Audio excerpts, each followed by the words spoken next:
नमस्कार, मैं वैद्य स्वप्निल भानुशाली और गुद विकार की इस वीडियो श्रृंखला के दूसरे वीडियो में आप सभी का मैं सहर्ष स्वागत करता हूं। आज की इस वीडियो में हम बात करेंगे फिस्टुला के बारे में। जैसे कि हमने बवासीर, पाइल्स या अर्श के वीडियोस में देखा था कि इसके जो कारण है वही कारण फिस्टुला के भी होते हैं। जैसे कि खाने पीने में सब्जियों की कमतरता, मांसाहार का अति मात्रा में सेवन, अत्यधिक तेल मसालेदार पदार्थों का सेवन करना, अति मात्रा में भोजन करना, मल प्रवृत्ति यानी कि पेट सही तरीके से साफ न होना और बहुत देर तक एक ही जगह पर बैठे रहना, प्लास्टिक की चेयर पर या नायलॉन वाली चेयर पर, जैसे सिक्योरिटी गार्ड होते हैं या इस तरह का जिसका पेशा है जहां पर कुर्सी पर और वो भी प्लास्टिक वाली कुर्सी पर बहुत समय तक बैठे रहने की जरूरत पड़ती है। तो ऐसे अवस्था में उनको ये फिस्टुला होने की संभावना ज्यादा है और उसके साथ साथ अगर डायबिटीज है तो इसके होने के चांसेस ज्यादा बढ़ जाते हैं। तो फिस्टुला में बेसिकली होता क्या है, इसको फिस्टुला या भगंदर कहते हैं कि भग के जगह पर होने वाले होल या फिर दारण जिसको बोलते हैं, होल हो जाना, तो इसको भगंदर कहते हैं। तो देखिए, जैसे हमने देखा था जो एनल कैनाल है, एनल कैनाल में किसी भी तरह की इस तरह से फुंसी निर्माण होना और वो फुंसी में वहां पर पस जमा हो जाना और वो पस अगर सही तरीके से ठीक उसका उपचार नहीं किया जाए तो वो एक तरह का इस तरह से एक ट्रैक निर्माण कर लेता है और ये ट्रैक निर्माण होने के बाद में इसको फिस्टुला कहते हैं।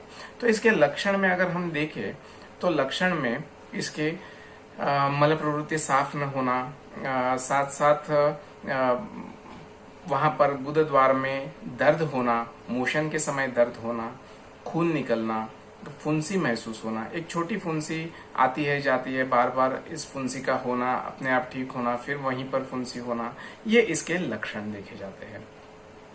तो इसको नजरअंदाज नहीं करना चाहिए। बहुत से लोग इसको बवासीर समझकर ओवर द काउंटर मेडिसिन लेते हैं और इस तरह से मेडिसिन लेने के कारण ये जो अवस्था है वो जीर्ण हो जाती है, कॉम्प्लिकेटेड हो जाती है, उसके मल्टीपल ट्रैक्स होना शुरू हो जाते हैं और फिर उसका समाधान पाना और उससे सही तरीके से आउटकम मिलना ये थोड़ा सा डिफिकल्ट हो जाता है। इसीलिए सही समय पर चिकित्सक के पास जाकर उसका निदान कर लेना बहुत जरूरी है।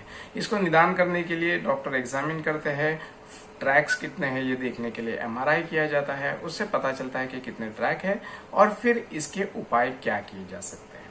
तो जब हम उपाय की बात करते हैं तो जो सिंपल और सिंगल फिस्टुला है उसमें हम क्षार सूत्र करते हैं। क्षार सूत्र यानी कि क्षार एक मेडिसिन होती है जो सूत्र यानी धागे पर हम उसको लगा करके ऐसा सूत्र जो होता है उसे क्षार सूत्र कहते हैं और वो क्षार सूत्र उस ट्रैक में बांध दिया जाता है अंदर से बाहर, क्योंकि उसके दो ओपनिंग्स होते हैं, एक होता है बाहर की तरफ, एक होता है अंदर की तरफ। इस तरह से बांध करके वो धागा जो है वो कटिंग का काम करता है, उधर जो इन्फेक्टेड हुआ जो भी टिश्यू है उसको खरोचना शुरू करता है और नई जख्म होती है और फिर धीरे धीरे वो जख्म भर जाती है।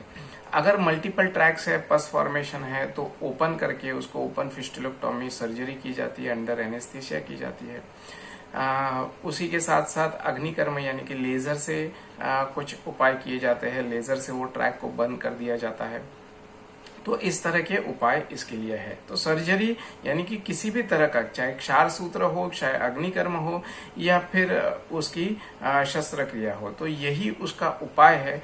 औषधि से एक बार पूरी तरह से बना हुआ फिस्टुला का ट्रैक केवल दवाई खाने से ठीक नहीं होता है। कोई आपको इस तरह से अगर बताता है तो ये सरासर गलत है। इस तरह से फिस्टुला का ट्रैक अगर एक बार फॉर्म हो गया है तो वो दवाई से ठीक नहीं होगा। उसे आपको या तो क्षार सूत्र या तो अग्निकर्म या तो आपको शस्त्रकर्म करना ही पड़ेगा।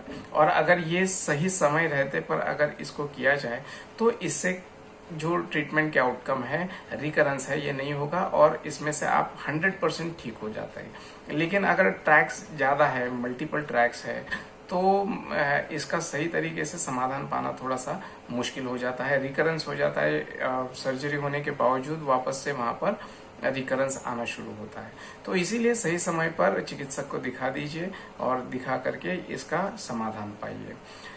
तो मैं आशा करता हूं आज के इस दूसरे वीडियो में मैंने आपको फिस्टुला के बारे में जो जानकारी दी, भगंदर के बारे में जो जानकारी दी, वो आपको निश्चित तौर से मदद करेगी। ये जानकारी आप आपके दोस्त रिश्तेदार से भी शेयर कर सकते हैं। अगले वीडियो में हम फिशर के बारे में जानेंगे। तब तक के लिए धन्यवाद। खुश रहिए, स्वस्थ रहिए।